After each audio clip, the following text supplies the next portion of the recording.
right, you feeling good? Oh man, we're gonna have such a great night tonight. You can stay seated or stay standing for a moment. Man, I have the absolute privilege of introducing our guest speaker tonight. This is someone who I have known for about a decade. And, you know, when we were talking about this series, Hope, and we wanted to talk about mental health and the things that are associated with that, me and Connor kind of came to this realization of like, I don't know if people want to listen to us for 4 weeks to talk to the best of our ability what we know about this. Like, we just know that there's some like real depth to the maybe struggle or the things that maybe you're experiencing in life. So like maybe we should bring in a professional to help us understand our minds and who we are and some of the things that we could really take to like go out there and actually fight the battle. And so I have a great friend and she's been a licensed counselor for 25 years. And what I love about this person is that not only does she love the Lord, she is fierce. She's from the East Coast. Like, she's tough. She's one of those people, like, I've sat in counseling sessions with her, and I'm like, okay, all right. I guess I needed to hear that. Like, she kind of tells you how it is. She loves the Lord. She loves people, and she loves this young generation. She has 3 kids who are in their 20s, and so she has walked through all sorts of life with all sorts of people, hundreds, thousands of people. And so we thought that, man, it'd be so great. We're just going to talk tonight. We're going to have a conversation around mental health, and I believe that she's going to bring a totally new perspective than anything that me and Connor could come up with to come out of our mouths. And so could you guys please give a warm YA welcome to Lori Matier. Come on, give it up.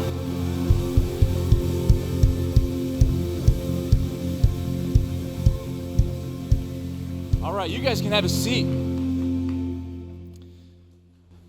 Hey, Zach, someone took my iPad. I had my iPad back there with some notes on it. It's fine. Give it up for Zach. Thanks, Zach. It wasn't Zach's fault. It was someone else's fault. Lori, how you feeling?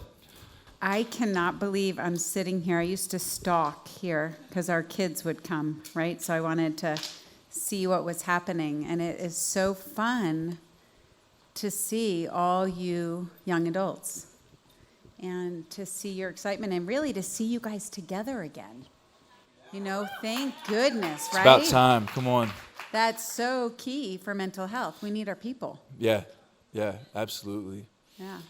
You know, I didn't know that you had been doing counseling for 25 years.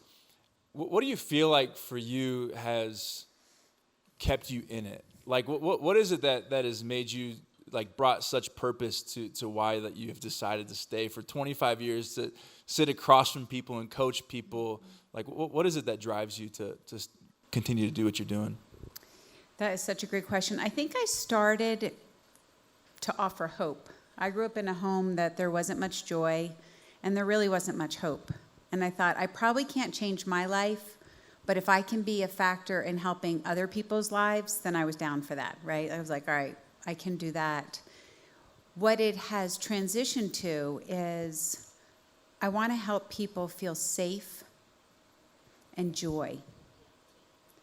The number one indicator of long-term mental health, take a guess. What do you guys think it could be? Just guess.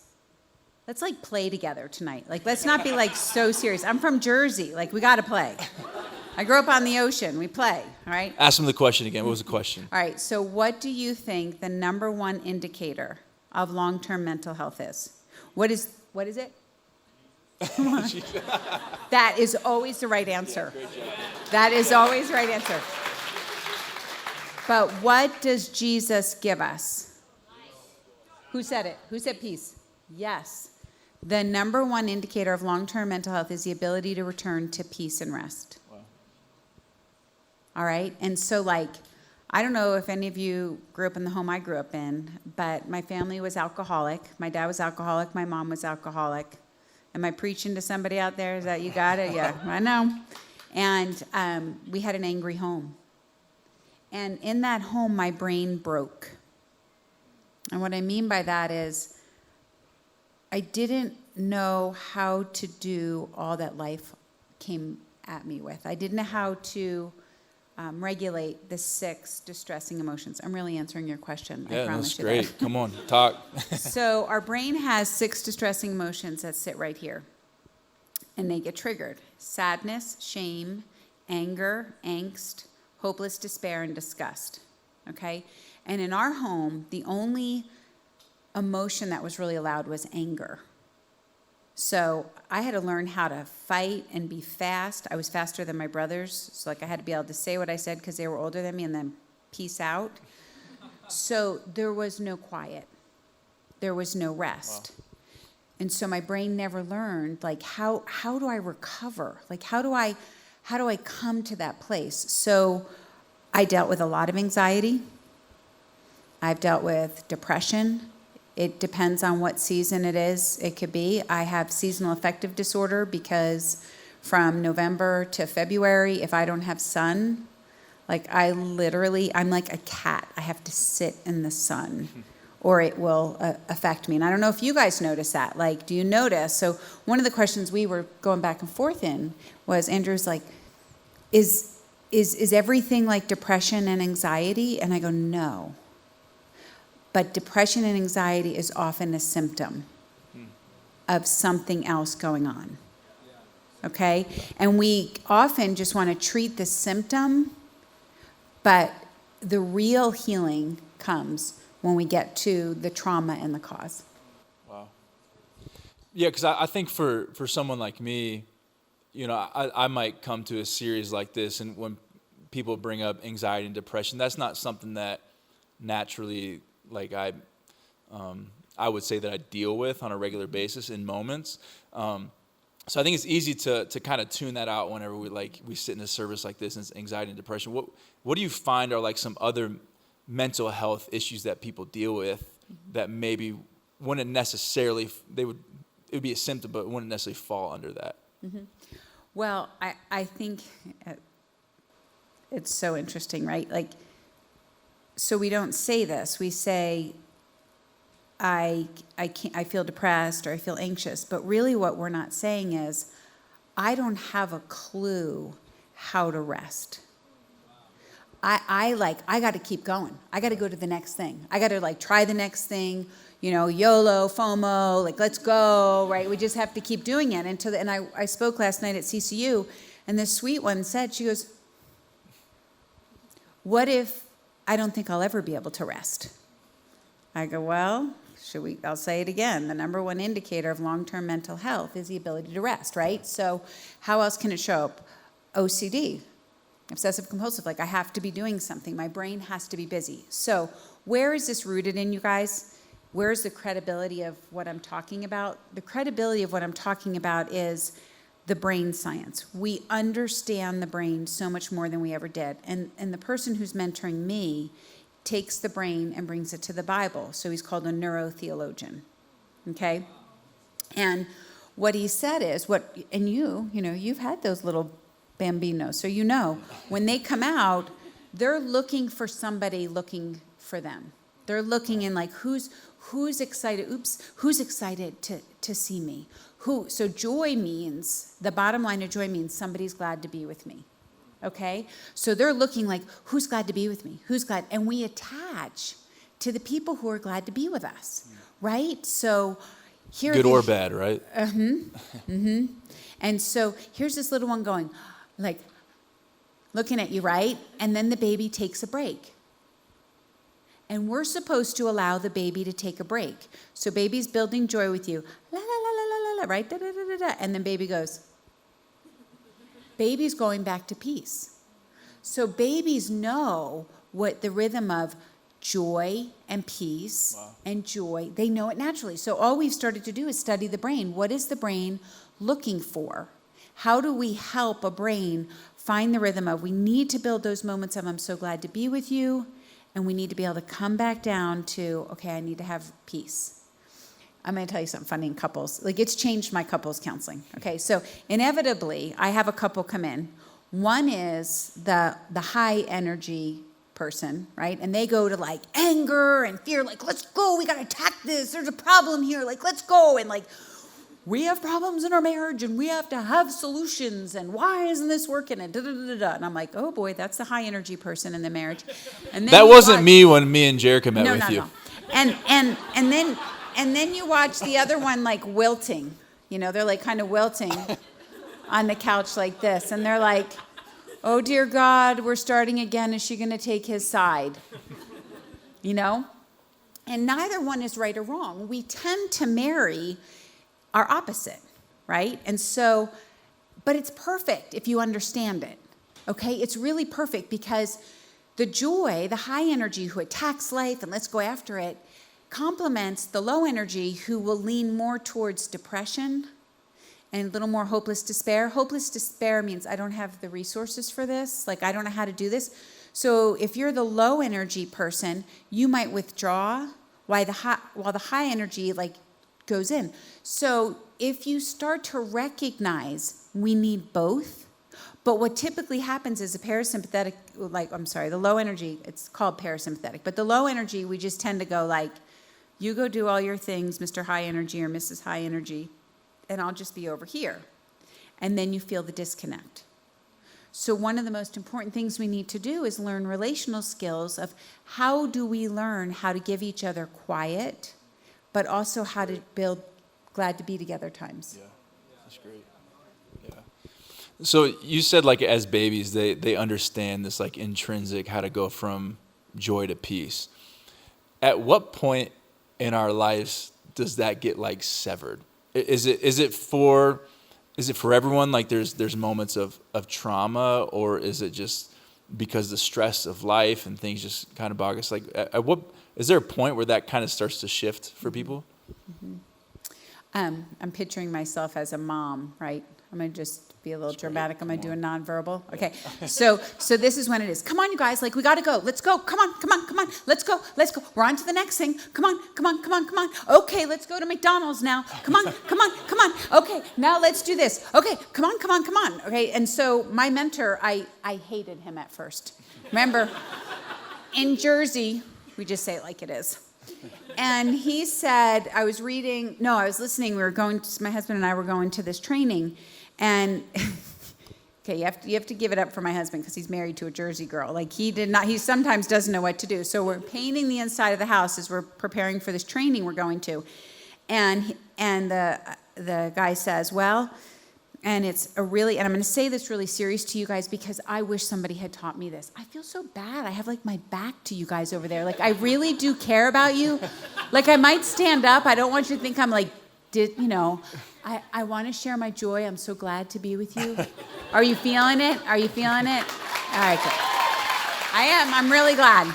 Okay, so we're listening to this teaching, and he says, well, if a mom doesn't know how to teach a child how to return to peace and rest from the 6 distressing emotions, she's a bad mom. So Steve is rolling, and he's like, I can just imagine how this is going to go over. I'm like, a bad mom? What are you and the bad mom is? How are we supposed? And he's like, oh dear God. So then I type him.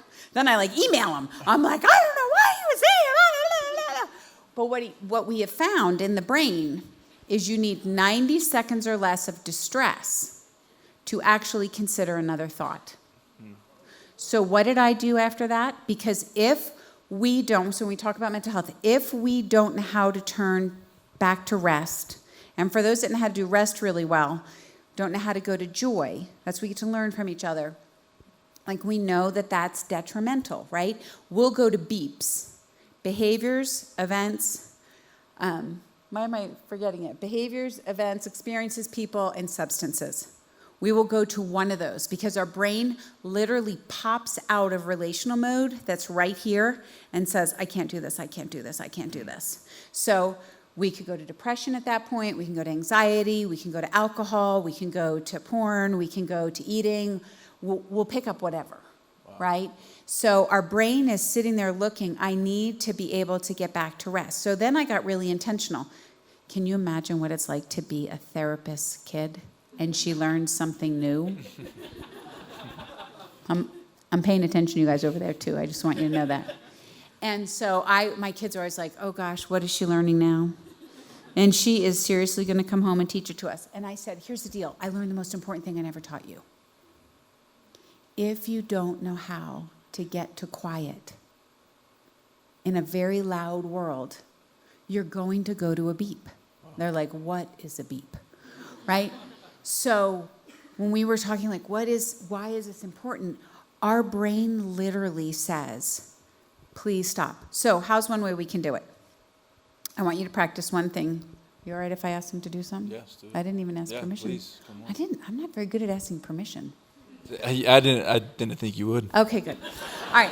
So I want you to turn next to somebody. I don't want anybody to feel left out. Okay. I want you to turn to somebody, and I want you're somebody next to you, and I want you to tell them something you're grateful for. Just something you're grateful for today. It could be anything. And then I want the other person to tell. Love it. It's great. So good. I don't want to leave our poor people. Kevin.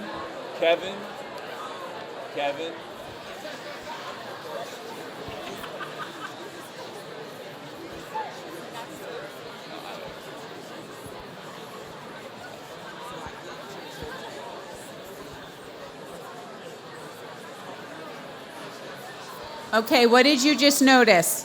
What just happened in the room? Do you feel the energy? What do you notice in your body?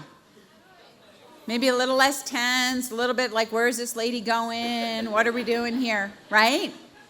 Okay, now, that is for the people who like high energy emotions. Okay? That's like totally up your lane. Those that like low energy, this one's for you. Close your eyes. Okay? I just want you to kind of ask the Father, Lord, what is something that brings me to peace? Like, what's something that, like, for me, it's the ocean. But what's something, Lord, and you can ask him, what is something that brings me to peace?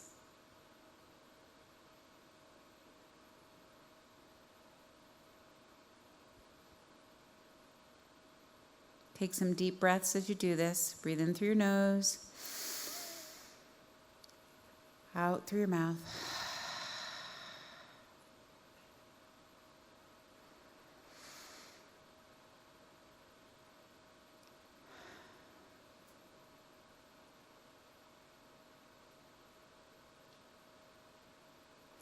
Now, quietly tell your neighbor what brings you to peace. And I'm going to tell you why we need to say it out loud, but a little softer.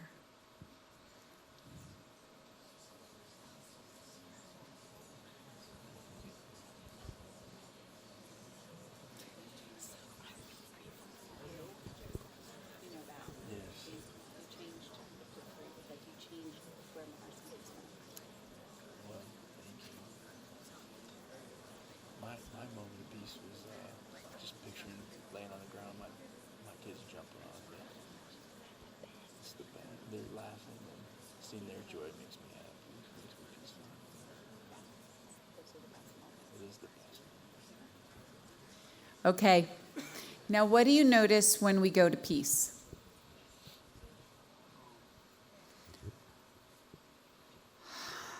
Right?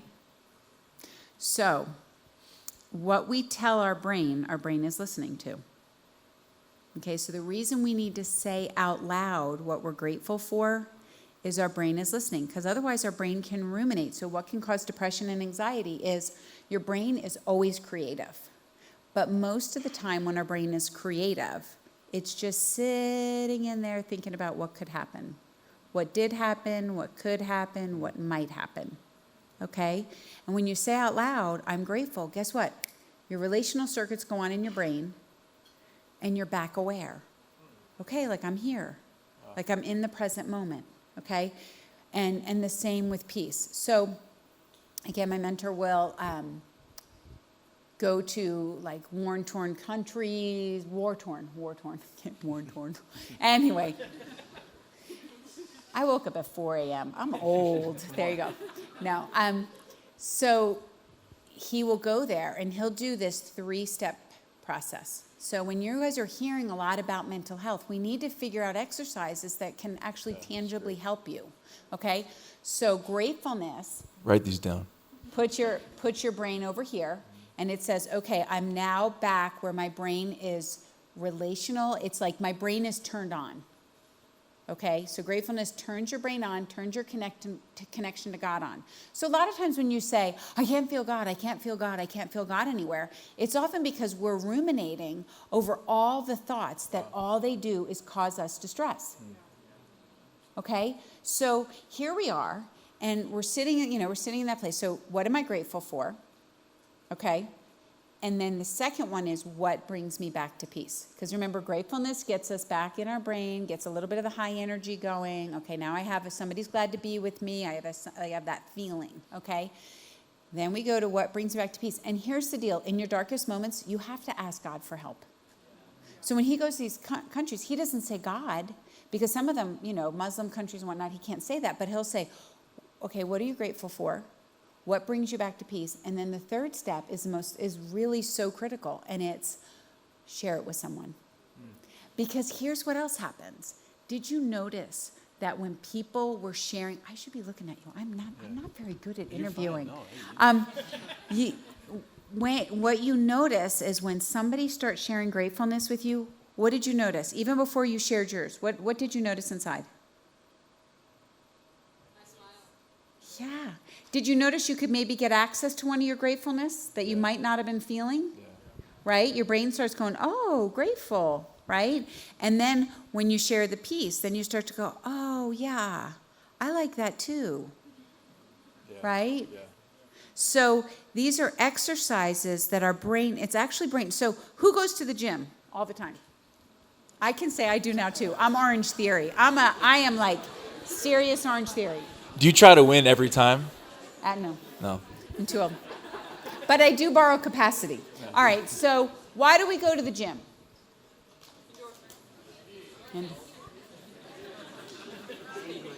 do you want to be stronger? Do you want to play your sport you play? Do you want to be able to do certain things, right? Right? I was getting worried when I couldn't walk upstairs. I was like, all right, we're going back to Orange Theory. This is ridiculous, okay? Quit going to the gym to get their number, too. All right. I do like the splat numbers. If you go to Orange Theory, you get these special numbers, so I always read what my numbers are. I don't know if I'm going to beat anybody, but I did go with our kids last week, though, and I kept up. I know. 54. Okay, so we go there because we know our body needs exercise. So does our brain. So does our brain. And we go, this feels ridiculous. So what I specialize in now is they're called brain relational skills. Because I had personally done a ton of therapy, received a ton of therapy because of my broken family. I had an eating disorder. I had a broken brain that I don't know if anybody else can relate to this, but my brain could go to rage. Like I could get angry really fast and go total Jersey, but I couldn't cry. And I was like, what is wrong with and I literally found out that a part of my brain broke. And so the brain exercises have been putting that back together, which is so neat. And one of the really cool brain exercises I do, and I can say this here, I can't say it in other venues, is like I'll sit there, right, and I'll be in pain, and I'll go, can I see where Jesus is? Can I see where Jesus is? What does he look like right now? So the day my mom died, I was at Starbucks with my husband and our friends. And I was just like, I have a food addiction, right? So I'm sitting there and I get the call my mom died, and I wasn't expecting the call at that exact moment. And I literally hit the ground. Like my mom was older. I knew we were losing her, but I didn't, you're just never ready for that call. If you've lost somebody, attachment pain is the worst. Attachment pain is, I could do a whole series on attachment pain. Okay. I'm just, I'm trying to get more work out of this. No, only kidding. So I literally hit the floor. And then I went to sit at the table with our friends, and I was like literally rocking like this because it's the worst pain. It's my mom, right? And I go, I just want food, I want food, I want food. And I'm in Starbucks, and my friends would have been like, I'll buy you a muffin. You want a muffin? I'll buy you a muffin. We can get a muffin. And I'm like, I want food, I want food, I want food, I want food. And my friend looks across from me, and she could say it. Don't ever say it if you're not really attached to a person, because they might punch you. But she looked at me and she said, Lori, can you see Jesus right now? And I was like,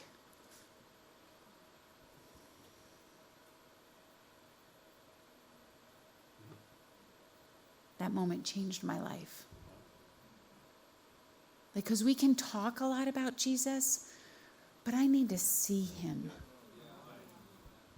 So when you said Jesus is our thing, yeah, because when I see him, everything in me goes back to peace. Everything just goes, he's right here. Because he's never scowling at me. He laughs sometimes at me. Rightfully so. I deserve to be laughed at. But he never scowls at me. There's people who are sitting in this room and they've maybe been dealing with something for a while. And they can definitely feel like it's getting worse. Like, when do you know, like, an issue with mental health has maybe reached a place where maybe someone has lost, like, control of it? Yeah, that's a great question. Mm-hmm. Yeah, is that, do we ever have full control of our mental health? Can it happen at any moment? But at what point is maybe it's like, no, this is at a bad place, and I maybe need some help, or I've lost control of it? Mm-hmm. That's a great question. So one thing is when you really want to isolate. When you're like, nobody really cares about me. Now we're in attachment pain, and that's the worst pain in the brain. Okay, level 1 is the worst pain in the brain, and it's like, nobody cares. I don't even know if I want to be here anymore.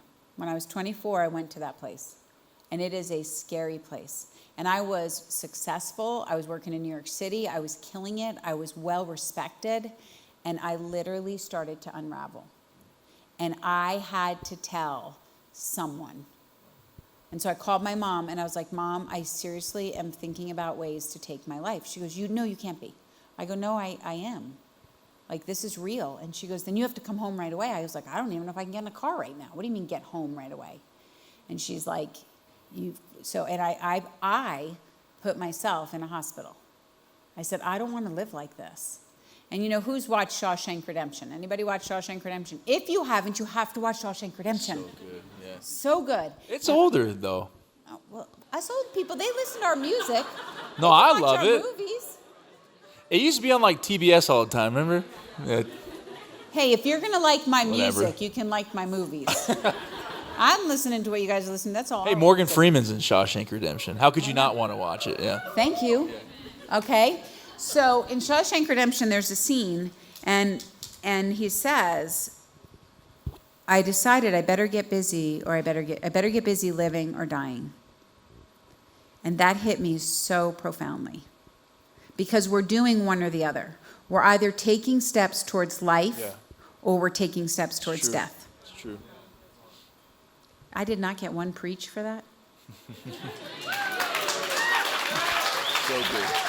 All right, so guys, here's the thing with that, right? So I realized I need to take action in my life. Yeah, I grew up in a crappy home, and it was dark, and it wasn't good. But I had to decide, am I going to live, or am I going to just keep complaining? Wow. Now, here's the difference again between high energy and low energy. So I'm speaking to you low energies. When hopeless despair gets so great, you're like, what's the point? A high energy, because I had to be high energy with the family I grew up in, it was like, I got to attack this problem. There is a problem. There's less likely of a chance that a high energy person will totally withdraw, but you low energies will. And people won't know. And if you're not talking, they can't guess. Okay? So it's our responsibility to say, I don't know if I'm okay. So I just showed you that's the extreme case. There's all this middle space. If you keep having relational ruptures, and you're like, gosh, why are relationships so hard for me? That's a significant place. That would be good to get some, like, these brain relational skills. When I started doing these brain relational skills, Andrew, I was like, I don't have one of them. I mean, it wasn't like, oh, zippity-doo-dah-day, this is great. I was like, oh my gosh, no wonder why things have been so tough for me. Wow. Right? So I had to learn those. Those are critical. when you have a breakup and you just need somebody to comfort you. You know, pain means comfort is on the way because God promises that. Yeah, But what that's we great. do is pain means I have to hide. No, pain means comfort is on the way. Yeah, it's great. Right? And so so we were talking and I said, and here's what I want to say. What I do is at best 1/4 of the help. Okay? Being a part of a church is key, and being known. Yeah, it's great. Being a part of a small group and being known.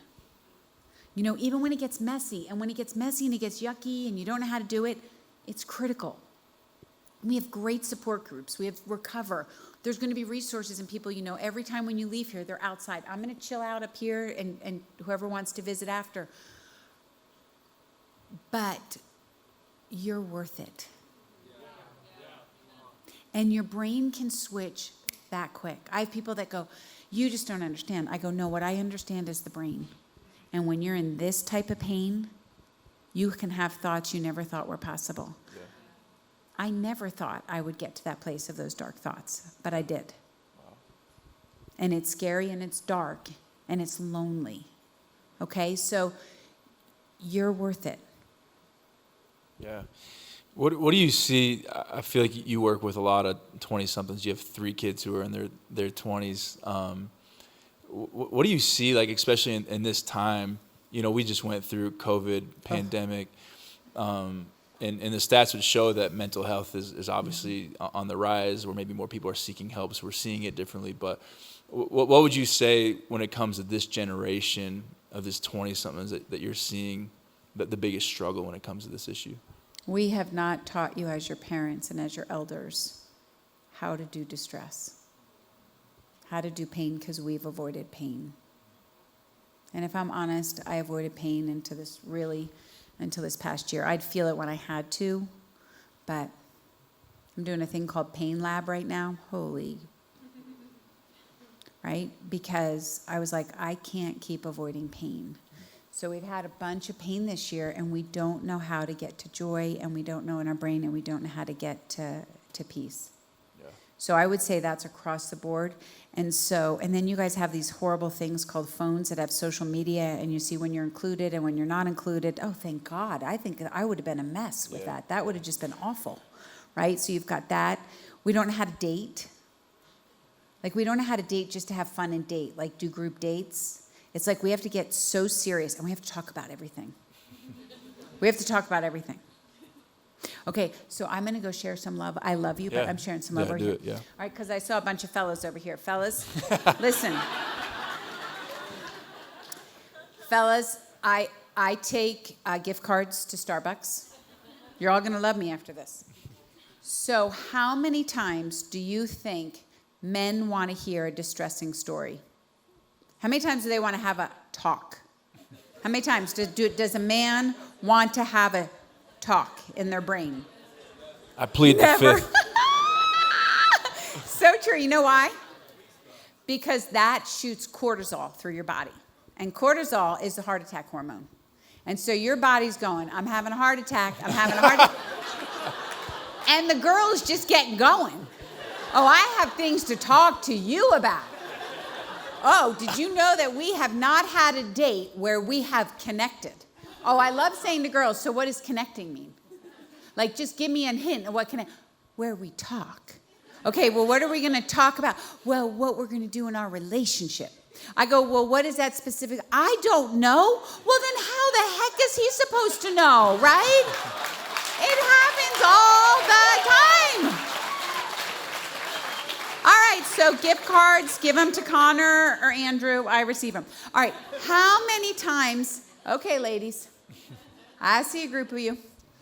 How many times do you like to have conversations about distressing emotions? You know why? Because it builds oxytocin with us.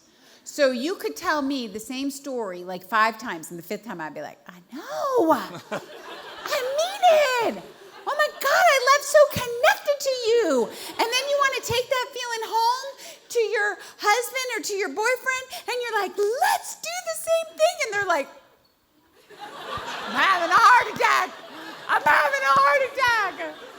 right? And then we go, our relationship's not working. We're not connected. Right? What connects us is learning how to do brain exercises that actually create real connection, that actually create real oxytocin between a man and a woman. Okay?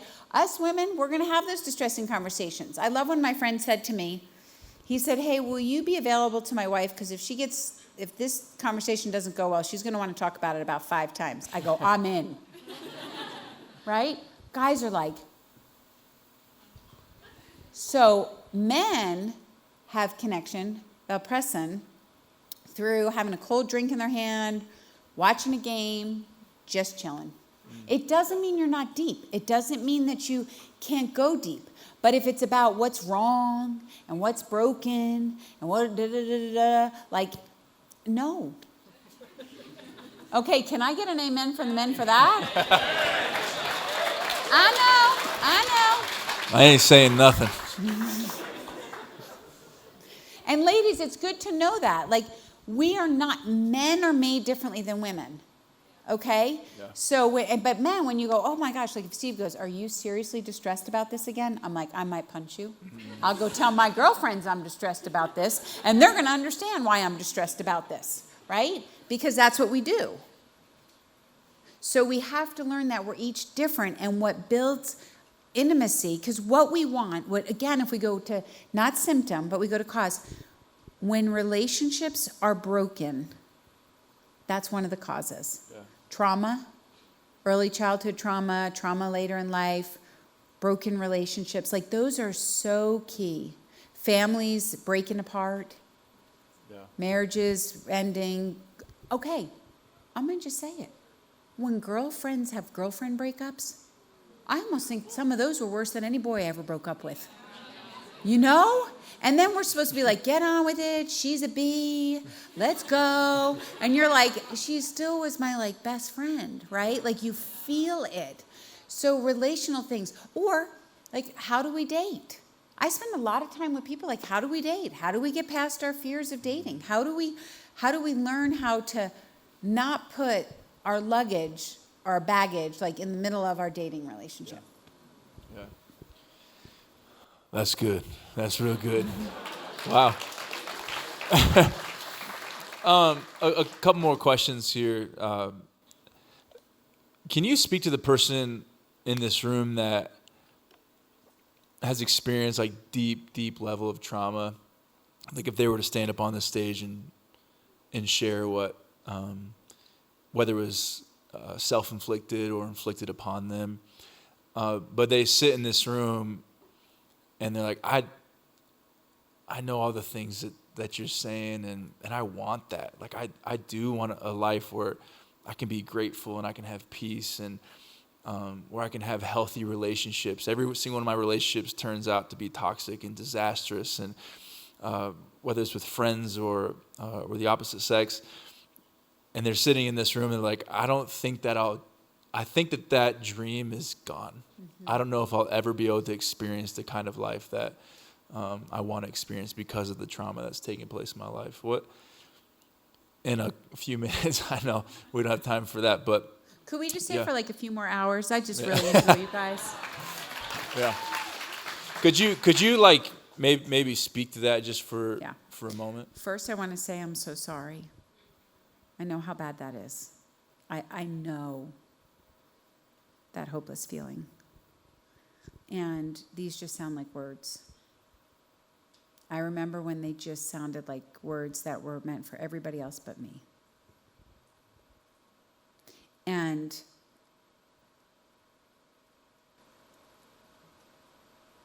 everybody wants to feel seen, heard, understood. That somebody's glad to be with you when you're in your distress and maybe they can do something to help. And when that's never been met for you, it's devastating. It's really devastating. And it's so hard to believe if the key people that were supposed to do that for you didn't do it, then it's hard to believe anybody will. And so that's a very lonely place, and it's a place that's very difficult because you're sitting there saying, I know I hear these words and it's great for somebody else, but it's not great for me. And when Steve and I started doing this work, we went to this first marriage seminar. I just have to show you this. This is so funny. I have to do a lighter moment. I just got really heavy. So we have to do this, okay? So we had to sit there, Andrew, and we had to smile at each other. Andrew, it was the worst thing in the world. I can feel it. Can you? I mean, we had to sit there and do this.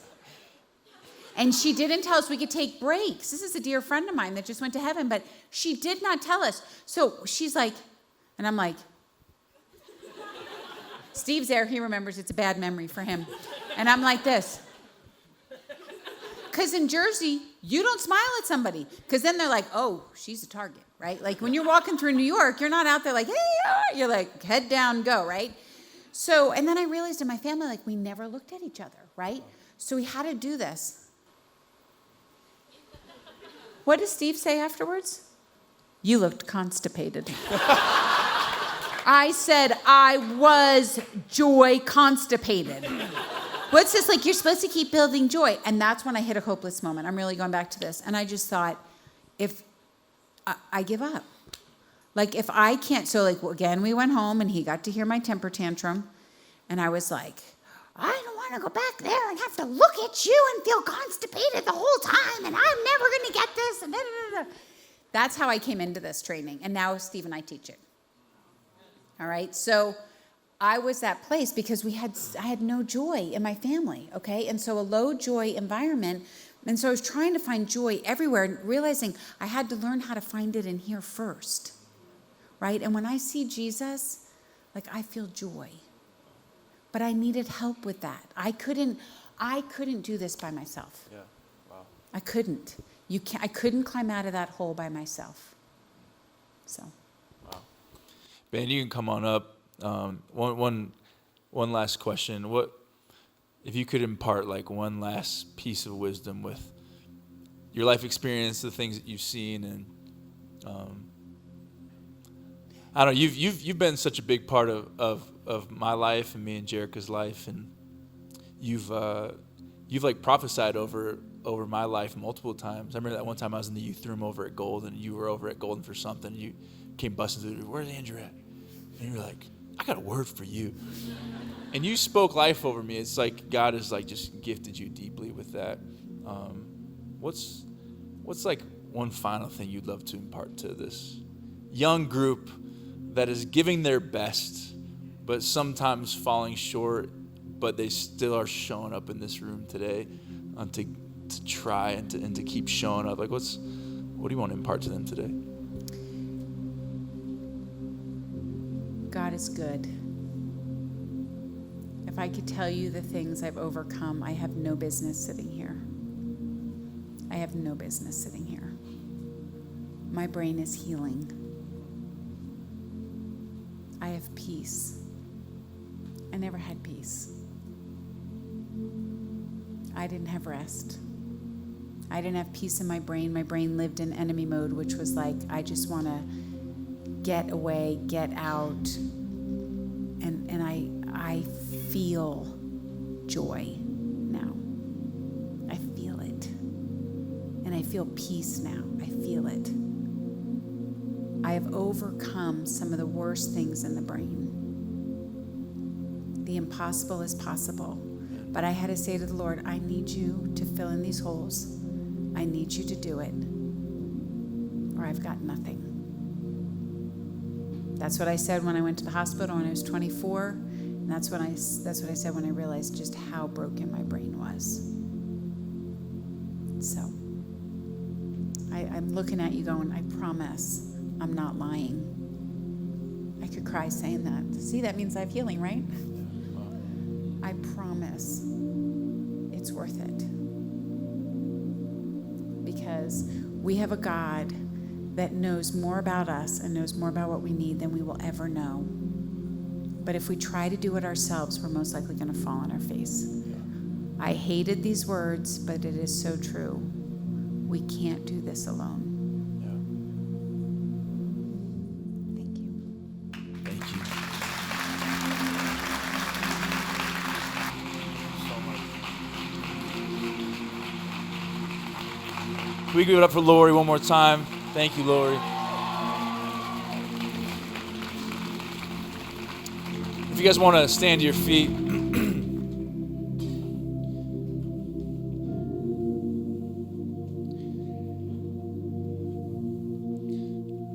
I don't really have a ton of words, so can I just pray for you guys? Lord, I thank you that you're here.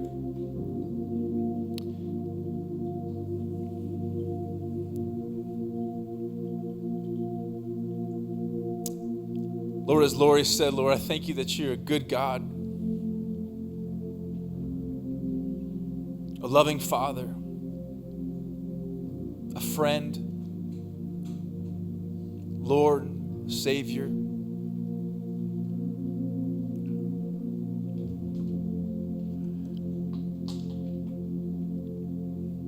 Lord, there's a lot of things going on in this room. Some people on mountaintops, some people in valleys, and some people in the journey between. Lord, I feel like there's people in this room right now, Lord, who sit with a lot of guilt and shame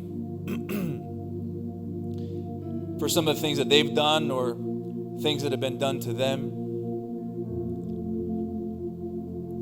And when they picture you, they picture not that you're infatuated with them, but you're frustrated with them. Or maybe you're angry with them or disappointed.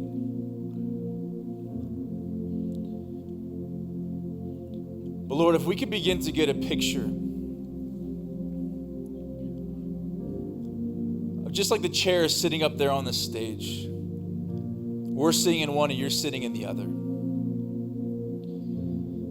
And we begin to tell you all of our hurt. We begin to tell you all the things that we feel, all the things that we're going through. We begin to tell you how maybe we feel like you feel about us.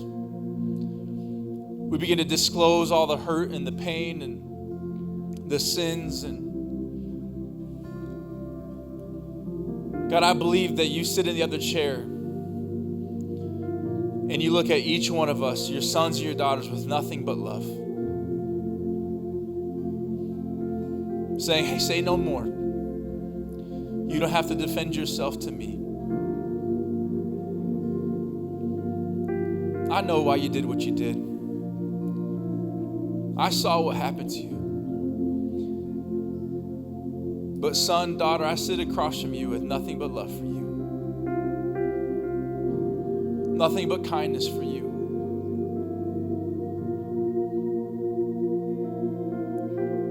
I still sit here today with great plans for your life. I still have great purpose that I birthed in you before you were born. I still believe in the potential that I put inside of you. Son, daughter, I love you. And I proved it thousands of years ago when I sent my one and only son, Jesus Christ, to this earth to die on the cross for you. It's not about what you have done. It's about what I have done by sending my son. So with heads bowed and eyes closed, I just want to ask a couple of questions. The first question in this room is, never want to have an experience in church or talk about Jesus or the gospel or the word of God and not give you a chance to respond to Jesus. But you sit in this room tonight and you don't have a relationship with Christ. And you found yourself in this world running to every other thing, trying to find some level of peace and hope and fulfillment and satisfaction. You find yourself always looking, but never finding. But somehow you wander into this room today and you say, I think I just found what it is that I'm looking for. I think that it might just be Jesus. Can I tell you that God has orchestrated your entire life, the good, the bad, the ugly, to get you to this point right here where he wants to come into a relationship with you. So you sit in this room tonight and you don't have a relationship with Christ, but you would like to start one. If that's you, would you slip up your hand so I can pray for you? Praise Jesus. I see you, sister. I see you, brother. Wow. Praise Jesus. Praise Jesus. You can put your hands down. If that was you, you lifted your hand or you feel it in your heart, just begin to speak to God in your own words. You don't have to articulate anything perfectly. Just begin to tell God, I think that you're the one that I want. I want to put my faith in you. Forgive me of my sins. I believe you're the only way to heaven. I believe you went to the cross, you died for me, and you resurrected. Lord, I put my faith and my hope in you. The second question is this. You sit in this room and you find yourself really struggling with mental health, and it's been owning you in this past season of life, but you heard Lori and you heard her story. You say, you know what? I see that God worked in her life, and I believe that he can do it in my life. And I'm going to draw a line in the sand tonight and say, this was the night that my journey started. You're going to look back 5, 10, 15, 20, 25 years later and say, that was the night that my journey started. If that's you in here and you want to start that journey tonight, will you lift up your hands so I can pray for you? Come on. Wow. Hands all over the place. Come on. Praise Jesus. You can put your hand down. Lord, we thank you that you're a good God. You're a good Father. Lord, we want to make room for you in our hearts and our lives.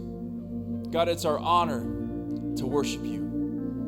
And all God's people said, amen. Why? Let's worship.